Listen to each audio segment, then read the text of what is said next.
तो आज हम लोग सुनेंगे एक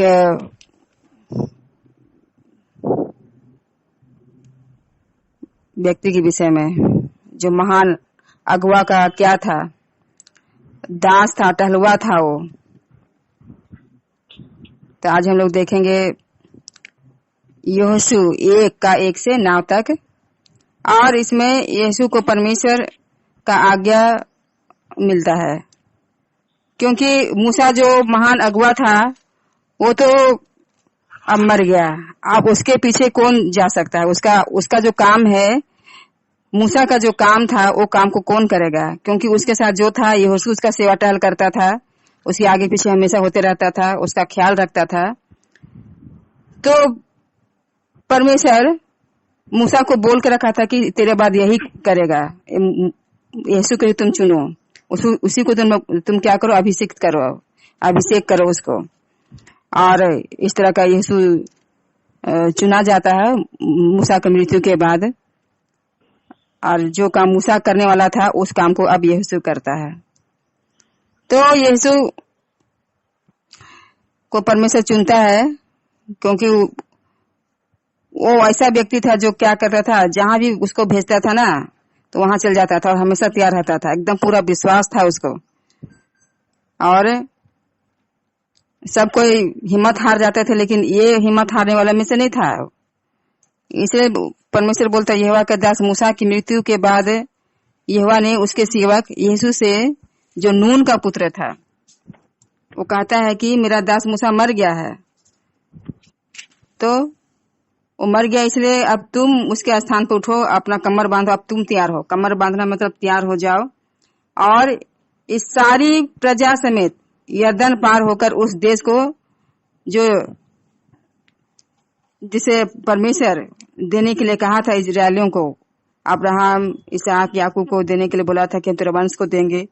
तो वो जो है उस स्थान को, उस देश को तुम लोग जाओ, जिसको हम इजरायलियों को दे रहा हूँ, देने वाला हूँ। तो वहां पर तुम ले जाएगा इन सब को। और बोला कि उस वचन के अनुसार तुम करना जो मूसा से हम बतलाए थे। तो मूसा को बतलाया था व्यवस्था विवरण में, और व्यवस्था विवरण जितना भी बात है वो सब के अनुसार सबको करना बहुत जरूरी था। और इतना व्यवस्था विवरण हम लोग पढ़ेंगे, हम लोग देखते हैं कि कितना उसमें आज्ञा पर आज्ञा, बहुत ज्यादा आज्ञा है वहाँ। और उस सब सारी बातों को हम लोग को मानना बहुत जरूरी है, ऐसा बोल रहा है। और जो भी बात वहां पर लिखा है उस पर तू चलना, उसके अनुसार तू करना, उस वचन के अनुसार। और जिस स्थान पर पांव धरोगे, अगर हम लोग परमेश्वर का देखो वचन जैसा वो बोला, जो आज्ञा वो बोला, उसको हम लोग अगर सुनते हैं, मानते हैं, तो जिस स्थान पर हम लोग पांव धरेंगे वो सब परमेश्वर हम लोग को दे देगा। तो देखो इस जगह पर जब इस जमीन को लोग नहीं लिए थे, उस समय हम यहाँ पर हमेशा घूमते रहते थे और बोलते थे कि प्रभु वचन में तो ऐसा कहा है कि जिस स्थान पर तुम्हारे पांव के तलवे पड़ेंगे वो स्थान तुम्हारा हो जाएगा। तो इस वचन के अनुसार ये जमीन मेरा हो जाएगा तो अच्छा, हम इसको लेंगे तो ठीक है। और सचमुच उस वचन के अनुसार परमेश्वर इस जमीन को दे दिया जहाँ पर अभी हम रहते हैं। तो परमेश्वर सचमुच अपने वचन का पक्का, आकाश पृथ्वी टल जाए लेकिन उसकी बातें कभी भी नहीं टल सकती है। और बस शर्त है कि वो माना जाए, परमेश्वर के वचन के अनुसार सब कुछ होने पाए, तभी वो अपना वचन को पूरा करता है।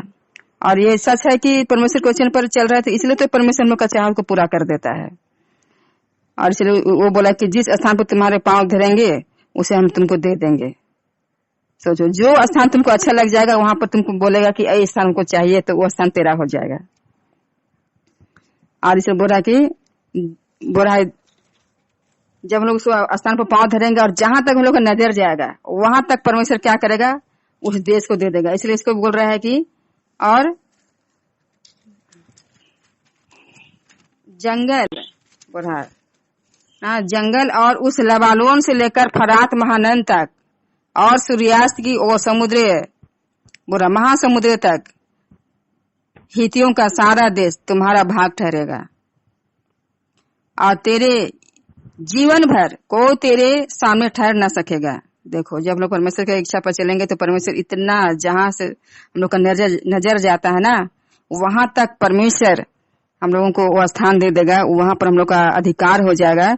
और बुरा की जीवन भर हम लोग जब तक जीवित रहेंगे तब तक कोई भी दुश्मन हम लोगों के सामने तो ठहर ही नहीं सकता, कोई इंसान नहीं ठहर सकता है, कोई भी ठहर नहीं सकता। दुश्मन के बात वो तो और ही नहीं ठहरेगा। और इसलिए बुरा की जैसा हम मूसा के संग थे ना, वैसा अब तेरे संग भी रहेंगे, ऐसा परमेश्वर वादा कर रहा है। तो क्या वादा हम लोग के साथ नहीं कर रहा? आज उसी के स्थान पर अब हम लोग अपने आप को रखेंगे, तो जैसा मूसा के साथ हो रहा है वैसा हम लोगों के साथ भी परमेश्वर रहेगा। और क्या बोल रहा है, और ना मैं तुझको धोखा दूंगा और ना तुझको छोड़ूंगा। तो परमेश्वर बोल भी रहा है कि अगर उस शिक्षा पर हम लोग चलेंगे, उसके वचन पर चलेंगे, शर्त ये है कि उसका व्यवस्था में जो लिखा है वो चीज हम लोग को करना है। और तभी वो कह रहा है कि हम तुमको ना धोखा देंगे और ना हम तुझको छोड़ेंगे। बस एकदम हिम्मत बांधो, एकदम हिवा बांध कर दृढ़ हो जा, क्योंकि जिस देश को देने की शपथ परमेश्वर खाया, कसम खा लिया है कि तेरे पूर्वजों से मैं खाई हूं, बोल रहा खाई थी, उसका अधिकार तू उन्हें करेगा। तो ये जितने भी उसके वंशज हैं उसको तू करेगा अधिकार। और तेरे साथ हम रहेंगे, तुमको धोखा नहीं देंगे और ना तुमको छोड़ने वाले हैं। बस इतना हो कि तू एकदम हिवा बांधकर और बहुत दृढ़ होकर जो व्यवस्था जो मेरे दास मूसा ने तुझे दी थी, तो ये व्यवस्था विवरण के विषय में लिखा हुआ, ना कि लेबे व्यवस्था और या और फिर क्या है गिनती, गणना, ये सब, और उत्पत्ति या निर्गमन, ये सब नहीं। वो सब के वहां जब भी लिखा है उसको नहीं, लेकिन जो व्यवस्था विवरण खासकर जो मूसा के द्वारा दिया है उसको तुम मानना। क्योंकि जब मूसा 40 दिन 40 रात परमेश्वर का सीनै पर्वत पर था, तो ये सब व्यवस्था विवरण उनको दिया था और 10 आज्ञा भी दिया था उसके साथ। तो यही व्यवस्था के विषय में मानने के लिए चौकसी करना कह रहा कि तू उसके अनुसार करने में चौकसी करना, और उसमें ना तो दाहिने मुड़ना ना बाएं, देखो, और दाएं बाएं मुड़ने की जरूरत नहीं है। जो लिखा वही करना है। दाएं बाएं इधर उधर ताक झांक करके कोई बोलेगा नहीं ऐसा भी करोगे तो ठीक है, कोई बोलेगा नहीं ऐसा नहीं नहीं, वो सब के बात ध्यान नहीं देना है। इसमें जो लिखा है उसका अनुसार करने का तू चौकसी करना है, और बाएं दाएं मत मुड़ना। तब बोल रहा कि अगर तुम जहां जहां भी जाएगा, सोचो हम लोग कहाँ कहाँ जाते हैं, हम लोग जहां जहां भी जाएंगे, चाहे हम लोग युद्ध करने के लिए जाएंगे, चाहे बिजनेस करने के लिए जाएंगे, चाहे नौकरी करने के लिए जाएंगे, चाहे स्कूल कॉलेज जाएंगे, चाहे कोई काम से निकलेंगे घर से, चाहे किसी से मेल मिलाप करने के लिए जाएंगे, या किसी से बातचीत करने के लिए जाएंगे, या वचन प्रचार करने के लिए जाएंगे, जहां कहीं भी जाएंगे, जिस काम के लिए भी जाएंगे, तो जहां जहां तू जाएगा वहां वहां तेरा काम सफल होगा। तो जो जो काम के लिए हम लोग निकल जाएंगे ना, तो काम सफल होकर ही आएगा, ऐसा ही नहीं रहेगा, क्योंकि परमेश्वर हमारे साथ रहेगा। क्योंकि वो हम लोग को ना धोखा देगा और ना छोड़ेगा। जब वो छोड़ेगा ही नहीं और धोखा ही नहीं देगा, तो फिर डरना किस बात का? किसी से डरने की जरूरत नहीं है जब परमेश्वर हमारे साथ है। और इसलिए बोल रहा है कि कहीं भी हम लोग जाएंगे, इसलिए जब वचन प्रचार करने के लिए जाएंगे ना, परमेश्वर से मन में ठान लेंगे कि प्रभु आज इतने लोगों को वचन को सुनाना है, तो तू मेरा साथ दे। और फिर हम लोग चल जाएंगे और प्रभु का वचन को सुनाएंगे। क्योंकि अभी खास बात तो बहुत बड़ा महाआज्ञा तो हम लोगों को यही है कि आज हम लोग प्रभु का वचन को बताएं। क्योंकि जितने भी मसीह में हैं, जितने भी लोग मसीह यीशु को जानते हैं, सबका यही काम है कि किसी तरीके से, किसी रीति से पूरे मानव जाति को प्रभु का वचन को सुना देना है, किसी भी तरीके से। और प्रभु को ताकि लोग जान जाए, यीशु मसीह को जान जाए, उस पर विश्वास करे और नाश होने से बच जाए। और इसलिए बोल रहा है व्यवस्था की यह पुस्तक तेरे चित्त से कभी ना उतरने पाए। तो देखो जो व्यवस्था का पुस्तक है ना, वो हम लोग का मन से तो कभी उतर नहीं पाए। हमेशा बोल रहा है कि हमेशा इसी में दिन रात ध्यान दिए रहना। तो प्रभु का जो वचन है, जो व्यवस्था, जो आज्ञा दिया है ना, उसमें तो हम लोग को दिन रात ध्यान दिए रहना चाहिए, ताकि कभी भी हम लोग गलत काम ना करने पाए। उसमें एकदम ऐसा ऐसा बात लिखा हुआ ना कि अगर उसको मानने से बोलता है परमेश्वर की, तब लोग जानेंगे कि ये लोग बहुत ही बुद्धिमान जाति के लोग हैं। जो लोग इस व्यवस्था का पालन करते हैं ना, वो लोग बहुत बुद्धिमान जाति में गिनती आते हैं, बुद्धिमान लोगों में गिनती आते हैं। और ये लोग ऐसे लोग होते हैं, जब वो लोग पुकारते हैं अपने परमेश्वर को, तो परमेश्वर ऐसा मिल जाता है जैसे कि उसके करीब है। और इसलिए वो परमेश्वर बोलता है कि संकट मत से मिलने वाला परमेश्वर मैं हूँ। और इसलिए बोल रहा है इसको कि एकदम दिन रात उसमें ध्यान दिए रहना। क्योंकि प्रभु के लोग हमेशा व्यवस्था पर ध्यान दे रहते हैं और लोग चाहते हैं कि पिता परमेश्वर क्या चाहता है और उसके अनुसार लोग करने की कोशिश करते रहते हैं। ऐसे बोला जो कुछ उसमें लिखा है उसके अनुसार करने की तू चौकसी करे, क्योंकि ऐसा ही करने से तेरा सब काम सफल होंगे और तू प्रभावशाली होगा। जब हर काम लोग का सफल होगा, जिस काम में हाथ डालेंगे लोगों को लगेगा वो जैसा कर रही है ना या कोई जैसा कर रहा है उस हिसाब से तो कभी सफल ही नहीं होगा, लेकिन परमेश्वर सफल होकर दिखा देगा, इतना अच्छा सफलता देगा कि लोग हम लोग तो सोचे भी नहीं थे ऐसा करने से ऐसा होगा, लेकिन ऐसा किया तो भी ऐसा हो गया, अच्छा हो गया, एकदम ताजुब करने पाएंगे लोग, क्योंकि परमेश्वर ऐसे ही द्वार खोलता है, ऐसे ही मार्ग निकालता है। निर्जन प्रदेश में क्या करता है, पानी का सोता बहा देता है, जहां मार्ग नहीं वहां मार्ग निकाल देता है। तो हमारे हर काम जब सफलता प्रदान करेगा परमेश्वर, तो लोग देखेंगे तो हम लोग ऑटोमेटिक उनके नजर में प्रभावशाली दिखाई देने लगेंगे, और इसलिए बोला कि तू प्रभावशाली होगा। और इसे बोला कि हम तुमको आगे नहीं दिए हैं तो तुम हिम्मत बांधो, दृढ़ हो जाओ, एकदम अपने आप को मजबूत करो, किसी भी चीज से भय मत खाओ कि हाँ नहीं हमसे नहीं होगा। जैसे मूसा भी बोला था कि हम तो मुंह का भद्दा है, हम ठीक से बोल नहीं पाते हैं, किसी और को भेज हम इस लायक नहीं है। हम लोगों को भी ऐसे लगता है कि हाँ हम तो ऐसा है वैसा, हमको भेज रहा प्रभु, हम नहीं सकेंगे ऐसा काम करने। अब प्रभु बोल रहा है तो हम लोग कर सकते हैं। तो इसलिए बोल रहा है कि हम लोग को किसी से भय नहीं खाने की जरूरत है, जिससे भय खाना वो परमेश्वर है।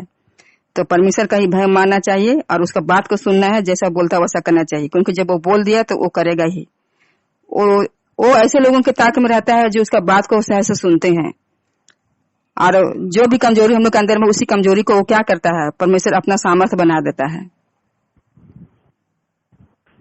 और इसलिए बोल रहा है कि तेरा मन कच्चा ना हो। प्रभु का काम करने के लिए लोगों का मन बहुत कच्चा हो जाता है। अभी तो हम इतना उम्र का हो गया, अभी तो हम इतना तकलीफ में है, अभी तो ऐसा स्थिति है तो हम कैसे करेंगे। नहीं, ये सब बात दिमाग में मत लाओ, एकदम भय भी मत खाओ, एकदम दृढ़ हो जाओ।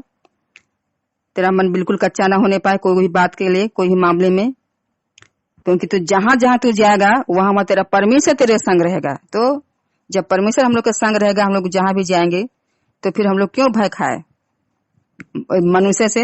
जो परमेश्वर हम लोग को बनाया उसे भय ही नहीं है, और मनुष्य से हम लोग कैसे भय खा सकते हैं? क्योंकि परमेश्वर हम लोग को जरूर बचाएगा।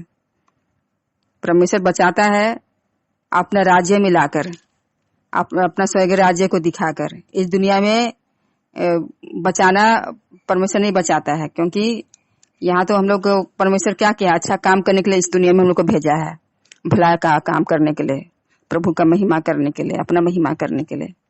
तो परमेश्वर हम लोग को क्या करेगा, बचाएगा। किससे? हम लोग का आत्मा को बचाएगा नरक जाने से, क्योंकि हमेशा साथ रहेगा हम लोग का, और शैतान हम लोग को छू भी नहीं पाएगा। तो प्रभु आशीष दे इस वचन के द्वारा।